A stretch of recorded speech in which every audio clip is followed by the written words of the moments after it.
जिन्ने लोग कल्चर के नाल एसोसीएटेड है मैं देखा उन्होंने जुनून की इंतहा तक पंजाब के कल्चर के नाल प्यार है, लेकिन क्योंकि उन्होंने इन्वॉल्वमेंट नहीं हुई असी बल्कि मैं अज एजुकेशन मिनिस्टर नाल भी गल की है भी साडा कल्चर जिहड़ा है वो भाषा विभाग तो वध नहीं है, अड नहीं है। असी भाषा विभाग की भी इन्वॉल्वमेंट चाहुंदे आ, पंजाबी की होंद चाहुंदे आ और एक सेंस ऑफ प्राइड इनकलकेट करना चाहते हैं। We want to actually, we want to inculcate a sense of pride in our own culture. साडा कल्चर सूरज समान है, इन्हू कोई प्रमाण देने की लोड़ नहीं, इहदा प्रकाश ही प्रमाण है। सो इन्हां नालों योग बंदा चीफ मिनिस्टर साहब भी सोचते हैं और साडा डिपार्टमेंट भी ये सोचता है, होर कोई नहीं हो सकता। जिहड़े लोग इहदे च इन्वॉल्व सी पहलां उन्हां नूं भी असीं इन्वॉल्व करांगे। ये नहीं है भी सती जी नूं कोई असी पासे कर देना है। She will be involve, she is work proactively, we are all for her, but the secret of success does not lie in your work, it lies in recognizing the right people to do that work. I think that is the secret of success. It never lies in the work, it lies in recognizing the right people who can actually do that work. So I don't think कि इस महान शख्सियत तो उत्ते कोई है। He is not only an icon but he's a genius and we need to honor every genius. शान इसदी सूरज वांग चमकू, मेरी आस भी है अरदास भी। कमाल कमाल कमाल कमाल कमाल। क्या कहना चाहोगे? देखो देखो कहना की चाहांगे, कहने नूं कुछ नहीं गा। देखो प्रत्यक्ष नूं प्रमाण की जरूरत नहीं है। पात्र साहब एक संस्था ने, देखो कुछ लोग सिर्फ हार्ड मास के पुतले ही होंगे है, आते हैं तो जाते हैं, राइट। पात्र साहब अज भी 100 साल बाद भी 500 साल बाद भी लोगों के दिलों के हर थां दे उत्ते जिउंदे रहण। संस्था का तो इंसान का यह फर्क होंदा है। एक आइकॉन, एक जीनियस जदों इहो जिहा उत्तरदायित्व एक्सैप्ट करता है तो सारे पंजाब नूं खुशी है। ये कोई मेरा मान नहीं वधिया, कोई चीफ मिनिस्टर साहब का मान नहीं वधिया, कोई साडे डिपार्टमेंट का मान नहीं वधिया, ये सारे पंजाब का मान वधिया। ये अज हर पंजाबी दे अंदर एक खुशी दी तरंग, खुशी दी लहर तुसीं देखियो अज किन्ने जश्न, किन्नियां खुशियां मनाई जाणगे। देखो उत्तरदायित्व योग्यता और ताकत दे नाल नाल चलदा है। ये योग्यता और ताकत तो बहुत उत्ते नहीं, और जिड्डा उच्चा बंदा हुंदा उन्ना ही हलीम हुंदा है, उन्ना ही मॉडेस्ट हुंदा है। मैं मेरी जिंदगी दे विच एडा वड्डा बंदा इन्ना मॉडेस्ट नहीं देखा। ध्यान से देखो, ये आसमान है फिर भी सर झुकाए बैठा है। इस करके it is a personal honour for me. साडे MLA साहबान, साडे हर तरह के चुने हुए नुमाइंदे वो इस गल की जय जयकार करते हैं और इस गल नूं एक्सैप्ट नहीं करते, इस गल की खुशी मनाते हैं कि पात्र साहब ने एक्सैप्ट करके। आई ऑलवेज बिलीव के places don't grace man, man grace the places. ये साडे आर्ट काउंसल की, साडे डिपार्टमेंट की शोभा नूं चार चन्न लाउण वाले शख्सियत। पात्र साहब की नियुक्ति तो बाद की ਜਿਹੜਾ अपना नौजवान है जी अज पश्चिमी संस्कृति ਵੱਲ चल जाएगा, अज फिर दोबारा अपनी कल्चर ਨਾਲ जुड़ेगा जी। हाँ जी बिल्कुल। देखो ये पात्र साहब के आइडिया ने, असी काफ़ी मीटिंगां कीतियां ने। इस कला अकैडमी नूं और इस आर्ट काउंसल नूं असी तहसील लैवल के उत्ते, पिंड लेवल, डिस्ट्रिक्ट लैवल के उत्ते और डिस्ट्रिक्ट तहसील लैवल तो फिर पिंड लैवल के उत्ते लैके जावांगे। तुसीं गुरेज ना करना, पर मेरा यह मनना है कि करीब करीब लख बंदियां तो उत्ते इस काउंसल दे नाल असीं जोड़ देंगे। जे तुसीं एक एक पिंड चों 10-10 बंदे भी लाओ, जिहड़े बंदियां नूं शौक है, जिहड़े बंदियां नूं अपने कल्चर नाल ऑलरेडी जुड़े हुए ने, उन्हां सारिआं नूं असीं इकट्ठे करके एक महाकुंभ बनावांगे अपनी लकीर वड्डी करन वास्ते। जिहड़े सानूं किसी दी निंदिया करन दी लोड़ नहीं, सानूं किसी नाल लड़न दी लोड़ नहीं, असीं अपनी लकीर एडी वड्डी कर देनी है। एडी सकारात्मक सोच के नाल चलना है कि ना सिर्फ इत्थे दे लोग बल्कि जिहड़े बाहर NRI वीर ने, जिन्हां दी तादाद बहुत वड्डी है, करोड़ां च है, जिन्हां दे शरीर भावां उत्थे होण लेकिन आत्मा इत्थे विराजदी है, उन्हां नूं भी असीं जोड़ना है खास तौर दे उत्ते, क्योंकि उन्हां दी तांग हुंदी है कि वो अपने बच्चों नूं पंजाबी सिखाउण, अपने बच्चों नूं अपने कल्चर के नाल जोड़न और पंजाबी भाषा दे लई, पंजाबी भाषा अपने आप दे विच एक बहुत वड्डी पछाण है। अगर तुसीं देखो ਫਰਾਂਸ ਦੇ ਵਿੱਚ ਕੋਈ ਅੰਗਰੇਜ਼ੀ ਨਹੀਂ ਬੋਲਦਾ। ਫਰਾਂਸ ਦੇ ਵਿੱਚ ਤੁਸੀਂ ਕਿਸੇ ਅੰਗਰੇਜ਼ੀ ਬੋਲ ਕੇ ਦੇਖੋ, ਉਹ ਤੁਹਾਨੂੰ ਜਵਾਬ ਨਹੀਂ ਦਿੰਦਾ। ਤੇ ਕੋਈ ਪੰਜਾਬੀ ਜ਼ਬਾਨ ਕਿਸੇ ਨਾਲੋਂ ਘੱਟ ਨਹੀਂ। ਭਾਸ਼ਾ ਵਿਭਾਗ ਦੇ ਨਾਲ ਵੀ ਅਸੀਂ ਮੀਟਿੰਗ ਕਰਨ ਜਾ ਰਹੇ ਹਾਂ। ਮੈਡਮ ਜਿਹੜੀ ਸਾਡੇ ਮੰਤਰੀ ਨੇ ਮੈਡਮ ਅਰੁਣਾ ਚੌਧਰੀ ਜੀ, ਉਹਨਾਂ ਨਾਲ ਵੀ ਮੈਂ ਅੱਜ ਸਵੇਰੇ ਹੀ ਗੱਲ ਕੀਤੀ ਹੈ। ਅਗਲੇ ਹਫਤੇ ਸਾਡੀ ਇੱਕ ਮੀਟਿੰਗ ਹੋਣ ਜਾ ਰਹੀ ਹੈ। ਫਿਰ ਜੋ ਪਾਤਰ ਸਾਹਿਬ ਸਾਡੇ ਨਾਲ 10 ਗੁਣੇ ਜ਼ਿਆਦਾ ਸਿਆਣੇ ਆ, ਤੇ ਅਸੀਂ ਚਾਹੁੰਦੇ ਹਾਂ ਕਿ ਇਹਨਾਂ ਦੇ ਨੇਤਰਤਵ ਦੇ ਵਿੱਚ ਅਸੀਂ ਵੀ ਸੇਧ ਲਈਏ। ਅਸੀਂ ਤੇ ਫੈਸਿਲੀਟੇਟਰ ਹਾਂ, ਅਸੀਂ ਤੇ ਇਹਨਾਂ ਨੂੰ ਫੈਸਿਲੀਟੇਟ ਕਰਨਾ ਹੈ, ਇਹਨਾਂ ਨੂੰ ਹੌਸਲਾ ਅਫਜ਼ਾਈ ਕਰਨੀ ਹੈ। ਚੀਫ ਮਿਨਿਸਟਰ ਸਾਹਿਬ ਨੇ ਵੀ ਮੈਨੂੰ ਕਿਹਾ। ਫਿਰ ਅਸੀਂ ਆਪਣੀ ਕਲਚਰਲ ਪਾਲਿਸੀ, ਆਪਣੀ ਟੂਰਿਜ਼ਮ ਦੀ ਪਾਲਿਸੀ, ਆਪਣੇ ਜਿੰਨੇ ਵੀ ਪ੍ਰੋਜੈਕਟ ਨੇ ਉਹ ਬਹੁਤ ਧੂਮ-ਧਾਮ ਦੇ ਨਾਲ ਅਗਲੇ 15 ਦਿਨਾਂ ਦੇ ਵਿੱਚ ਹੀ 20 ਦਿਨਾਂ ਦੇ ਵਿੱਚ ਹੀ ਮੂਰਿਸ਼ ਮੌਸਕ ਉੱਥੇ ਕਲਚਰਲ ਪਾਲਿਸੀ ਸਾਡੀ ਡਿਕਲੇਅਰ ਹੋਣ ਜਾ ਰਹੀ ਹੈ। ਤੇ ਕੱਲ ਜਿਹੜੀ ਮੀਟਿੰਗ ਹੋਈ ਉਹਦੇ 'ਚ ਇਹ ਸੋਚਿਆ ਗਿਆ ਕਿ ਕਲਚਰਲ ਪਾਲਿਸੀ ਤੇ ਟੂਰਿਜ਼ਮ ਦੀ ਪਾਲਿਸੀ ਅੱਡ-ਅੱਡ ਹੀ ਹੋਣੀ ਚਾਹੀਦੀ। ਤੇ ਆਓ ਜੀ ਐਮਪੀ ਸਾਹਿਬ, ਤੁਸੀਂ ਦੂਰ ਕਿੱਥੋਂ ਰਹਿ ਗਏ? ਆਓ ਆਓ ਸੋ ਅਸੀਂ ਉਸ ਸਿਲਸਿਲੇ ਦੇ ਵਿੱਚ ਵੀ ਮਤਲਬ ਆਪਣੀ ਪਾਲਿਸੀ ਨੂੰ ਅੱਗੇ ਵਧਾਵਾਂਗੇ। ਔਰ ਆਉਣ ਵਾਲਾ ਸਮਾਂ ਤੁਸੀਂ ਦੇਖੋਗੇ ऐतिहासिक समा होगा पात्र साहब के नेतृत्व। सर अभी फैसला आया सुप्रीम कोर्ट का कि ट्रिपल तलाक अनकॉन्स्टिट्यूशनल। यार प्लीज एक चीज ਦੇ ਉੱਤੇ ਸੀਮਿਤ ਰਹੀਏ ਆਪਾਂ ਇੱਕ ਚੀਜ਼ ਦੇ ਉੱਤੇ ਸੀਮਿਤ ਰਹੀਏ। ਅੱਜ ਅਸੀਂ ਕਿਸੇ ਪਾਸੇ ਹੋਰ ਮਤਲਬ ਡਾਈਗਰੈਸ ਨਹੀਂ ਕਰਨਾ ਚਾਹੁੰਦੇ, ਕਿਉਂਕਿ ਇਹ ਬਹੁਤ ਵੱਡੀ ਗੱਲ ਹੈ। ਮਤਲਬ ਇਹਦੇ ਥੱਲੇ ਅਸੀਂ ਕਿਸੇ ਮਤਲਬ ਕਿਸੇ ਹੋਰ ਚੀਜ਼ ਨੂੰ ਡਿਸਕਸ ਨਹੀਂ ਕਰਨਾ ਚਾਹੁੰਦੇ। ਤੁਸੀਂ ਪਾਤਰ ਸਾਹਿਬ ਬਾਰੇ ਸਵਾਲ ਪੁੱਛੋ, ਐਮਪੀ ਸਾਹਿਬ ਨੂੰ ਪੁੱਛੋ, ਸਾਡੇ ਐਮਐਲਏ ਸਾਹਿਬ ਨੂੰ, ਡਾਇਰੈਕਟਰ ਸਾਹਿਬ ਨੂੰ, ਕਮਿਸ਼ਨਰ ਸਾਹਿਬ ਨੂੰ, ਜੋ ਮਰਜ਼ੀ ਪੁੱਛੋ, ਮੈਂ ਉਹਦਾ ਜਵਾਬ ਦੇਵਾਂਗਾ। ਇੱਕ ਸਭ ਤੋਂ ਵੱਡੀ ਗੱਲ, ਤੁਸੀਂ ਜਿਹੜਾ ਸ਼ਹਿਰ ਦੇ ਵਿੱਚ ਲੁਧਿਆਣਾ ਵੱਡਾ ਸ਼ਹਿਰ ਹੈ, ਐਡਵਰਟਾਈਜ਼ਮੈਂਟ ਪਾਲਿਸੀ ਬਾਰੇ ਕਹਿ ਰਹੇ ਸੀਗੇ। ਲੁਧਿਆਣਾ ਸ਼ਹਿਰ ਦੇ ਵਿੱਚ ਹੁਣ ਤੱਕ ਪਿਛਲੇ ਕਈ ਸਾਲਾਂ ਤੋਂ ਜਿਹੜੀ ਐਡਵਰਟਾਈਜ਼ਮੈਂਟ ਲੱਗਦੀ ਆ ਰਹੀ, ਉਹ ਬਹੁਤ ਬੜਾ ਘਟਾਲਾ ਹੈਗਾ। ਉਹਦੇ ਲਈ ਤੁਸੀਂ ਕੀ ਕਹਿਣਾ ਚਾਹੁੰਦੇ? ਮੇਰੀ ਗੱਲ ਨੂੰ ਸੁਣ ਯਾਰ, ਮੈਂ ਕੋਈ ਗਲਤ ਬੋਲਿਆ ਕੁਛ? ਮੈਂ ਹੁਣੇ ਥੋੜੀ ਦੇਰ ਪਹਿਲਾਂ ਗੱਲ ਮੈਂ ਕਹਿੰਦਾ ਅਸੀਂ ਐਡਵਰਟਾਈਜ਼ਮੈਂਟ ਪਾਲਿਸੀ ਬਿਲਕੁਲ ਲੈ ਕੇ ਆਵਾਂਗੇ, ਪਰ ਅੱਜ ਮੁੱਦਾ ਐਡਵਰਟਾਈਜ਼ਮੈਂਟ ਪਾਲਿਸੀ ਨਹੀਂ। ਅੱਜ ਮੁੱਦਾ ਸਿਰਫ ਸਾਡੀ ਆਰਟ ਕਾਉਂਸਲ ਹੈ, ਪਾਤਰ ਸਾਹਿਬ ਦੀ ਨਿਯੁਕਤੀ ਹੈ।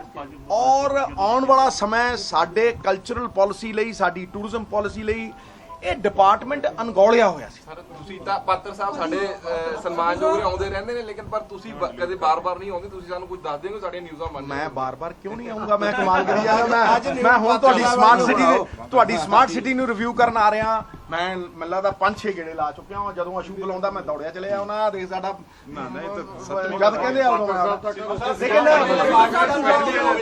ਹਾਂਜੀ ਮੇਰੀ ਗੱਲ ਨੂੰ ਸੁਣੋ। ਮੈਂ ਫੇਰ ਪਾਤਰ ਸਾਹਿਬ ਤੇ ਖੜਾ, ਤੁਸੀਂ ਬੁੱਢੇ ਨਾਲੇ ਵੱਲ ਨੂੰ ਜਾਈ ਜਾਂਦੇ ਹੋ।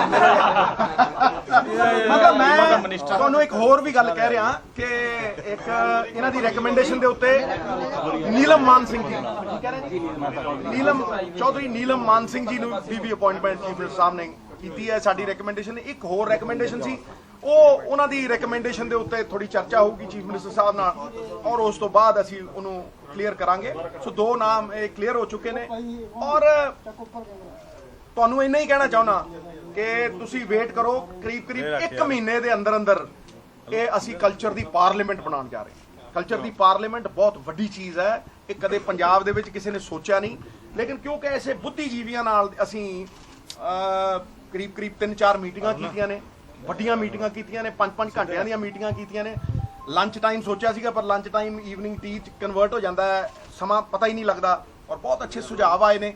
ਉਹਦੇ 'ਚ ਇਹੀ ਹੈ ਕਿ ਇਹ ਸਿਰਫ ਆਰਟ ਕਾਉਂਸਲ ਉੱਤੇ ਨਾ ਰਹਿ ਜੇ, ਇਹਨੂੰ ਗ੍ਰਾਸ ਰੂਟ ਦੇ ਨਾਲ ਜੋੜਨਾ ਹੈ, ਇਹਨੂੰ ਪਿੰਡਾਂ ਦੇ ਨਾਲ ਜੋੜਨਾ ਹੈ, ਮੇਲੇ ਕਰਾਉਣੇ ਆ, ਹਰ ਤਰ੍ਹਾਂ ਦੀ ਕਲਚਰਲ ਜਿਹੜਾ ਪੰਜਾਬ ਦਾ ਪੁਰਾਣਾ ਕਲਚਰ ਸੀ ਇਹ ਦੁਬਾਰਾ ਉਹਨੂੰ ਕਰਨਾ ਹੈ। ਕਈ ਵਾਰ ਇਹ ਲੋਕ ਇਜ਼ਹਾਰ ਕਰਦੇ ਆ ਵੀ ਲੱਚਰਤਾ ਆਈ ਜਾਂਦੀ ਹੈ, ਉਹਦੇ ਕਾਰਨਾਂ 'ਚ ਨਹੀਂ ਜਾਂਦੇ ਵੀ ਕਿਉਂ ਹੋ ਰਿਹਾ ਹੈ।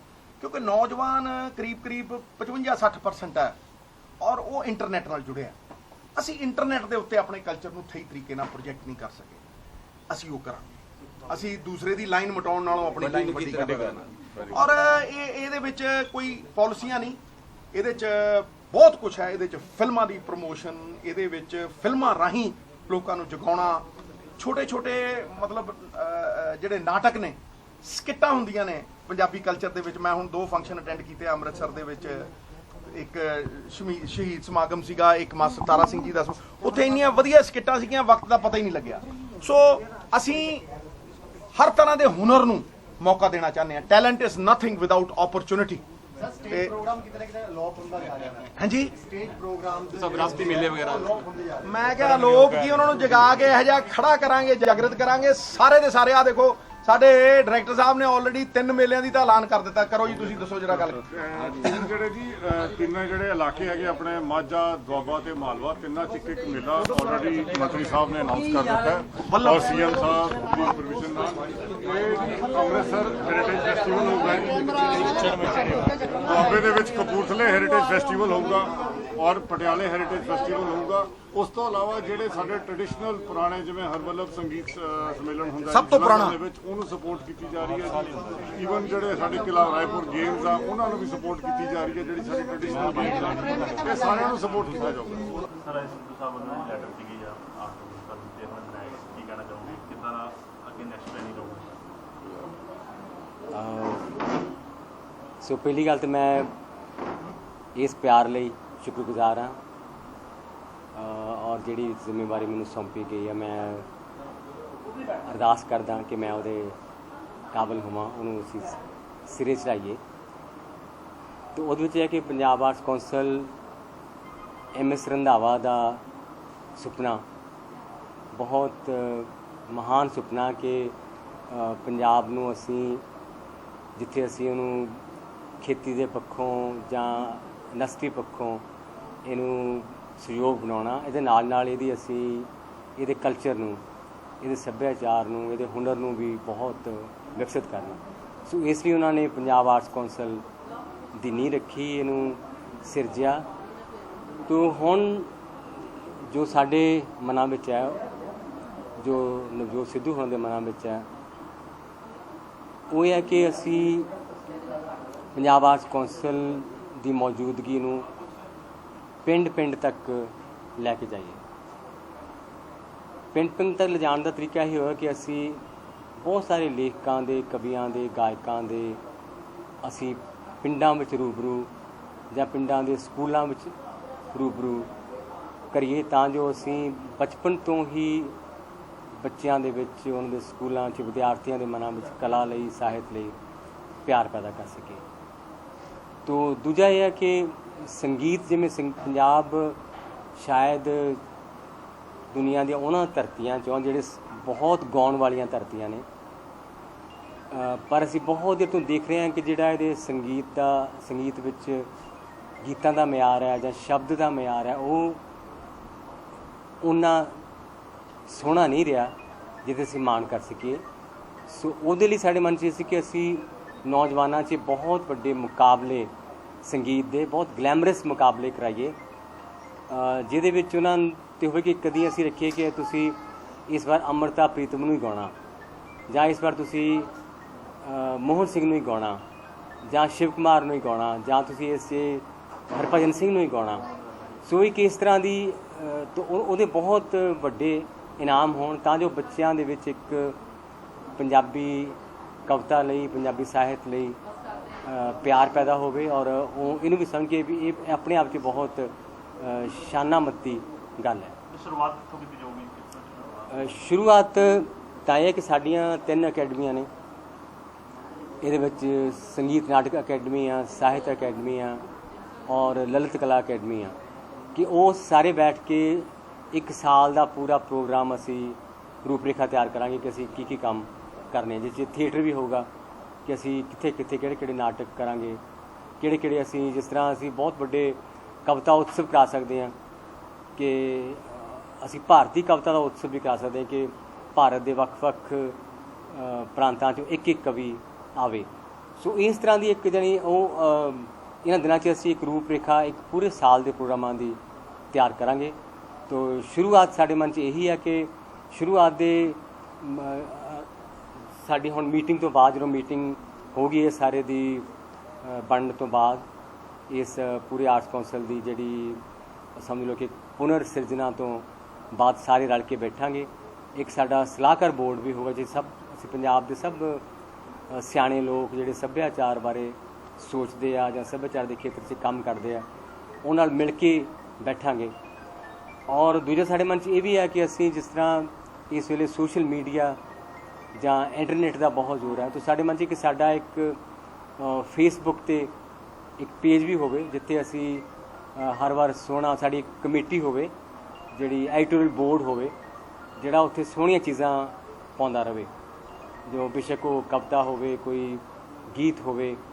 ਔਰ ਇੱਕ ਤਰ੍ਹਾਂ ਅਸੀਂ ਆਪਣੀ ਨੌਜਵਾਨਾਂ ਨੂੰ ਇਸ ਪੱਖੋਂ ਵੀ ਜਾਂ ਸੋਸ਼ਲ ਮੀਡੀਆ ਨੂੰ ਵੀ ਅਸੀਂ ਪੰਜਾਬੀ ਕਲਚਰ ਦੀ ਪ੍ਰਮੋਸ਼ਨ ਲਈ ਵਰਤੀਏ। ਪਾਤਰ ਸਾਹਿਬ ਯੁਵਾ ਪੀੜ੍ਹੀ ਬੜੀ ਘੱਟ ਜੁੜਦੀ ਹੈ, ਜਿਹੜੇ ਪ੍ਰੋਗਰਾਮਾਂ ਤੇ ਬਹੁਤ ਘੱਟ ਆਉਂਦੇ ਨੇ। ਦੂਸਰੇ ਤਰ੍ਹਾਂ ਦੇ ਪ੍ਰੋਗਰਾਮ ਹੁੰਦੇ, ਸਟੇਜਾਂ ਲੱਗਦੀਆਂ, ਉਹ ਤੇ ਬੜਾ ਰਸ਼ ਹੁੰਦਾ, ਪਰ ਇਹੋ ਜਿਹੇ ਪ੍ਰੋਗਰਾਮ ਬੜਾ ਘੱਟ ਆਉਂਦੇ। ਕਿਸ ਤਰ੍ਹਾਂ ਯੁਵਾ ਨੂੰ ਜੁੜਿਆ ਜਾਊਗਾ? ਸੋ ਸਾਡਾ ਜਿਹੜੀ ਮੁੱਖ ਮਕਸਦ ਹੀ ਹੈ ਕਿ ਵੱਧ ਤੋਂ ਵੱਧ ਅਸੀਂ ਨੌਜਵਾਨਾਂ ਨੂੰ ਜੋੜ ਸਕੀਏ ਅਤੇ ਜਾਂ ਬੱਚਿਆਂ ਨੂੰ ਬਚਪਨ ਤੋਂ ਹੀ ਅਸੀਂ ਤਿਆਰ ਕਰੀਏ ਕਲਾ ਲਈ। ਤੋਂ ਨੌਜਵਾਨਾਂ ਨੂੰ ਜੋੜਨ ਲਈ ਮੇਰੇ ਮਨ 'ਚ ਇੱਕ ਅਸੀਂ ਕਿਉਂਕਿ ਜਿਹੜਾ ਇੱਕ ਮੁਕਾਬਲਾ ਨਾ, ਕਲਾ ਮੁਕਾਬਲਾ, ਕਿ ਜਿਸ ਤਰ੍ਹਾਂ ਸੰਗੀਤ ਦੇ ਗਾਇਨ ਦੇ ਮੁਕਾਬਲੇ ਹੁੰਦੇ ਆ, ਕਿ ਉਹ ਆ ਮੇਰੇ ਮਨ 'ਚ ਕਿ ਅਸੀਂ ਜਿਸ ਤਰ੍ਹਾਂ ਭਾਵੇਂ ਸਾਹਿਤ ਨਾਲ ਜੁੜੀਆਂ ਹੋਈਆਂ, ਜਿਵੇਂ ਅਸੀਂ ਕਹਿੰਦੇ ਕਿ ਕੁਇਜ਼ ਪ੍ਰੋਗਰਾਮ ਹੋਣ ਨੌਜਵਾਨਾਂ ਦੇ ਵਿੱਚ, ਇੱਕ ਏਜ ਲਿਮਿਟ ਵਿੱਚ ਹੋਵੇ ਕਿ ਇਸ ਉਮਰ ਦੇ ਬੱਚਿਆਂ ਦੇ ਗੀਤਾਂ ਦਾ ਮੁਕਾਬਲਾ, ਕਿ ਅਸੀਂ ਉਹਨਾਂ ਨੂੰ ਇਹਦੇ ਵਿੱਚ ਇੱਕ ਤਰ੍ਹਾਂ ਪੂਰੀ ਤਰ੍ਹਾਂ ਇਸ ਖੇਤਰ 'ਚ ਲਿਆਉਣਾ ਚਾਹੁੰਦੇ ਹਾਂ ਕਿ ਸਿਰਫ ਦੇਖਣ ਨਾ, ਉਹ ਆਪਣੀ ਉਹਨਾਂ ਦੀ ਸ਼ਮੂਲੀਅਤ ਵੀ ਹੋਵੇ। ਸੋ ਉਹਦੇ ਲਈ ਮੈਂ ਸਮਝਦਾ ਕਿ ਜਿਹੜੇ ਮੁਕਾਬਲੇ ਆ ਕਲਾ ਦੇ ਮੁਕਾਬਲੇ, ਬੇਸ਼ੱਕ ਉਹ ਪੇਂਟਿੰਗ ਦੇ ਮੁਕਾਬਲੇ ਹੋਣ, ਬੇਸ਼ੱਕ ਉਹ ਕਵਿਤਾ ਲਿਖਣ ਦੇ ਮੁਕਾਬਲੇ ਹੋਣ, ਜਾਂ ਉਹ ਕਵਿਤਾ ਨੂੰ ਗਾਉਣ ਦੇ ਮੁਕਾਬਲੇ ਹੋਣ, ਕਿ ਉਹ ਵੱਧ ਤੋਂ ਵੱਧ ਕਰਾਏ ਜਾਣ।